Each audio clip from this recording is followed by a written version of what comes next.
Oh, what a noise, what a reception here in Philadelphia. We are just minutes away from getting started in this 4th of July last 16 clash between Paraguay and France. Well, former US Olympic captain Brian Dunseth, what will Paraguay need to do today to stop this so far unstoppable force of France? Well, they've got to continue to build the momentum and the self-belief after pushing aside Germany in the previous round. Obvious defensive, pragmatic approach, but for France, they've been electric from the start of the tournament, score multiple goals in every match so far. So consistency in France's attackers. The challenge is moving around a Paraguayan low block out of a comfortable defensive shape. But today, Ellen, it's extreme heat. It's heavy influence of tactics. It's substitution patterns, fatigue management, and maybe most importantly, the margins of sports science. Yeah, absolutely. It's something that both managers was asked about in the pre-match press conferences, and particularly Didier Deschamps was asked in detail about the lengths that his side may go to today. He didn't want to give too much away, but did say that he was in the USA for the Club World Cup last year with his assistant coach, and they've taken so many learnings from that tournament. Sweltering heat here in Philadelphia. Kickoff is not far away.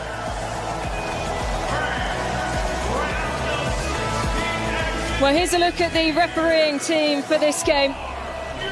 Tantashev is the refereeing all-on-field team from Uzbekistan. He was the man in the middle for 2 group stage games, and this is his first appearance in the knockout stages in what is his first World Cup. Watching away in Dallas, Juan Lara is the VAR tonight.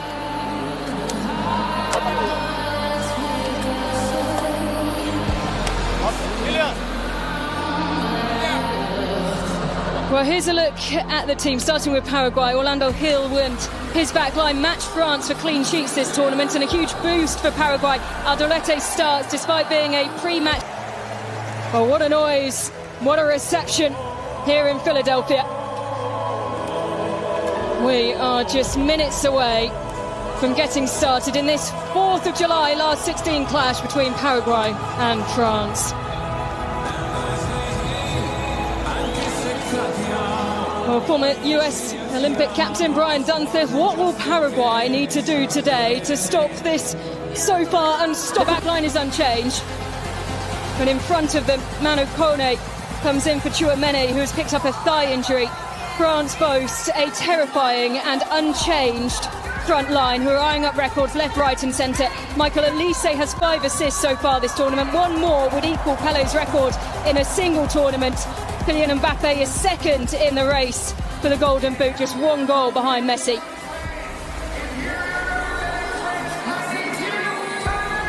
Well, the Argentine Gustavo Alfaro in charge of Paraguay. He says this is not just one more match, as we so frequently hear from head coaches. Says it's a last 16 tie with the world's #1. And there is the man at the helm for France. Full throttle end to his time in charge. Didier Deschamps will end his tenure as France's longest serving head coach at the end of the tournament.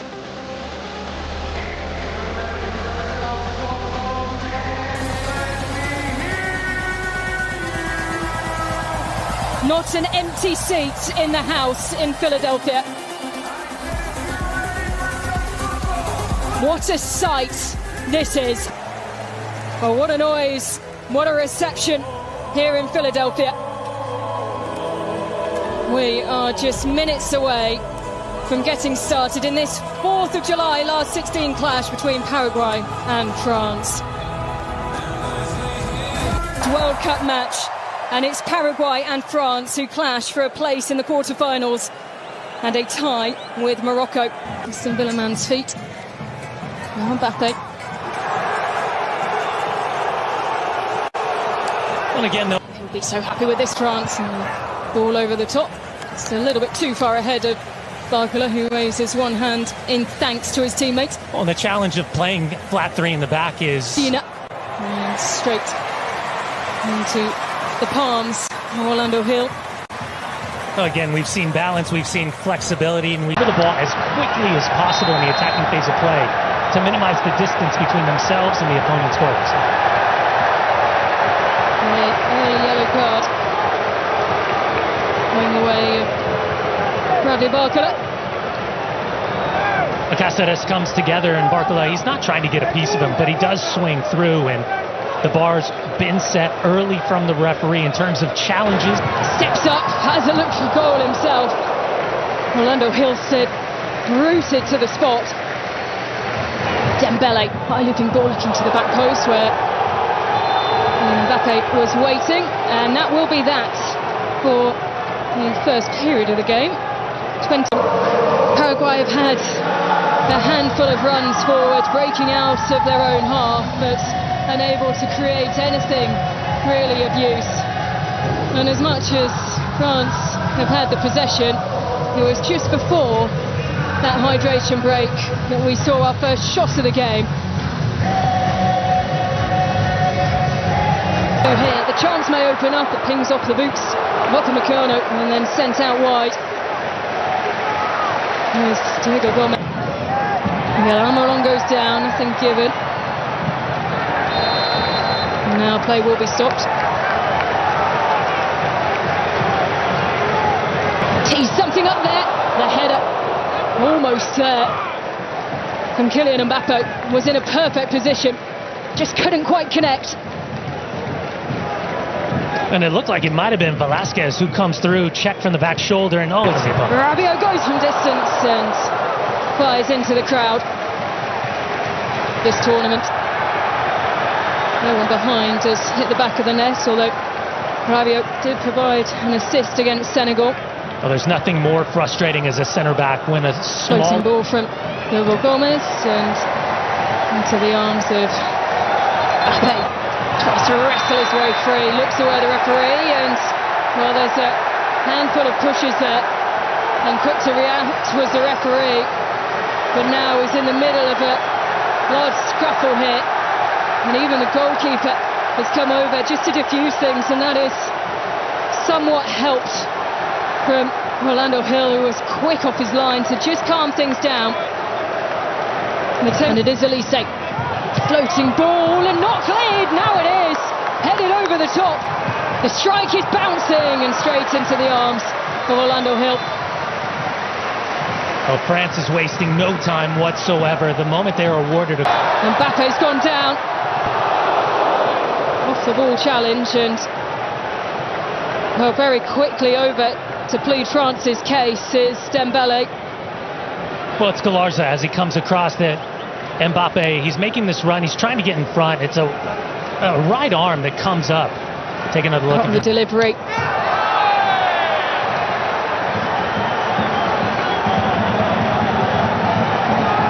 And Siso loses out, and it will go down as a throw for France.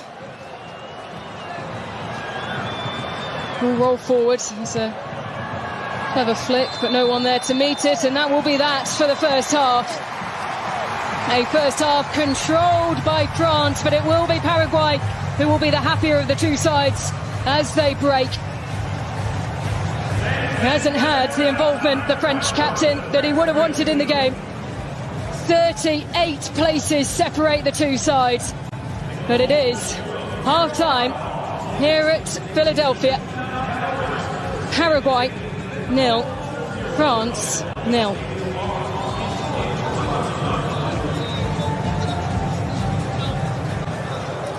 Well, Brian Dunseth, is that the first half that you expected in this clash, a divided clash between France and Paraguay? 38 places separate them in the FIFA rankings. Did you expect more from France? Well, I think the expectation was the style of play that we saw individually from both France and Paraguay. But for Paraguay, the most important thing was for them to get through this 45 minutes without conceding a goal. And again, it falls in alignment with their identity, which is simply results over aesthetics. Again, remember, 24% possession as they pushed aside Germany in the round of 32. For France, we talk about athleticism, we talk about star power, we talk about the freedom and fluidity to take the chances and interpret the space that the game gives them. That being said, Didier Deschamps has to be thinking about Desiree Doué and Ryan Cherki in particular to be impact players in this second half. Absolutely. You mentioned Desiree Doué. He was the man who came out to face the press yesterday, and he did say he knows his role. There's no hard feelings between him and Bradley Barcola. He knows that when he's required, when he's called upon, he will step up. And, well, at times, Julio Enciso has stepped up. He is, of course, a man who plays his football in France with Strasbourg. And out of all the 22 players on the pitch, he has played the most minutes in Ligue 1 this season. How long will he remain in the league? There is plenty of attention around the former Brighton man with regards a move back to the Premier League. But all attention now on trying to find a way into the quarter-final of the World Cup here across Canada, the USA and Mexico.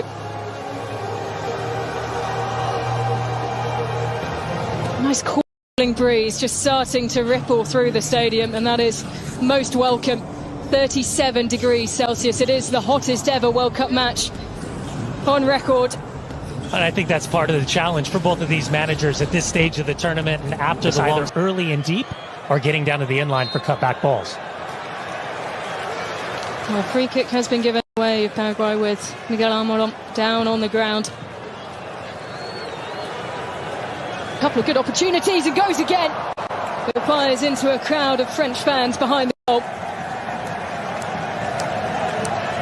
Oh, he's begging the referee that there was a touch on the way through. As he comes. Mpbaape, huge chance, but he just takes his time. A touch too long. They want a handball. They think that he controlled the ball with his arm. The corner's been taken quickly. France trying to catch out the Paraguay back line, firing into the side netting. Well, it was just absolute chaos ahead of that corner being taken. They were pleading ever so desperately. Caceres, I felt like Paraguay deserved something here. Let's take a look back. Yeah, and it goes all the way back. Mike Magnon, as he hits the side volley into space, that allows the defender. Chasing. Closely watched by Kunde. The ball had gone out of play.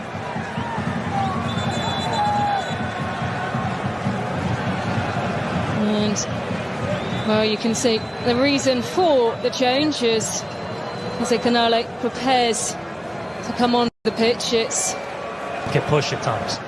There's the shot, and it's high and looping once again.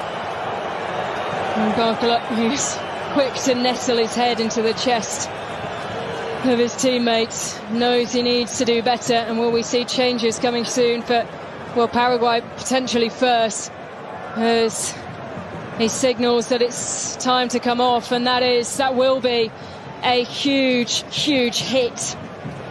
Julio Enciso has been the big creative force. Arm from Saliba.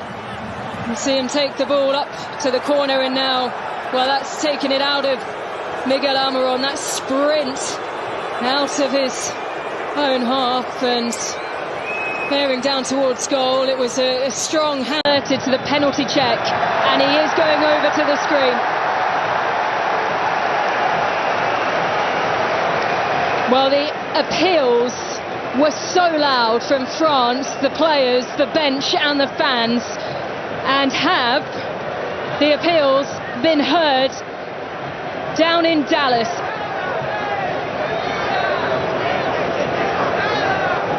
Well, it's very clear and very evident. You don't need too many looks at it to see where the contact is. And for Diego Gomez, as he leaves out that left leg, he's not getting a touch on the ball. And as Desiree Doué walks the high line and the high wire, now it seems very clear and evident what the referee is going to decide. After the on-field review, number 8 of defense. Mpbaape, who steps up and rolls the ball into the back of the net. Was it ever in doubt? France's 150th goal at a World Cup.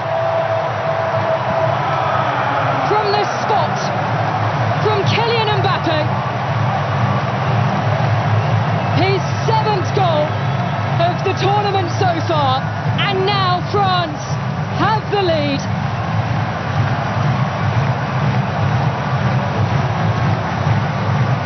Well, the deception was Mpbaape standing over the penalty spot.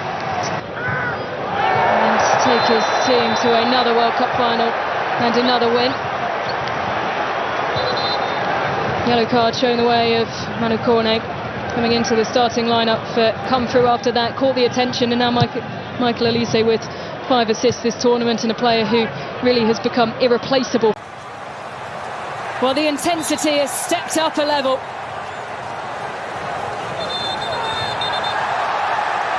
And down forward, we are over the 10 additional minutes. They're not happy with the position of Mpbaape, and it won't matter. The French machine does indeed march on.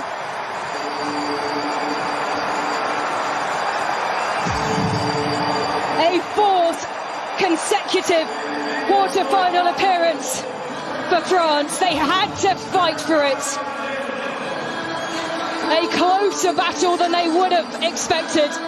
It is the end of the road for Paraguay, who would have dreamed so much of reaching the quarterfinals as they did in 2010. But it is France, the favourites to go all the way through the competition, who had to fight.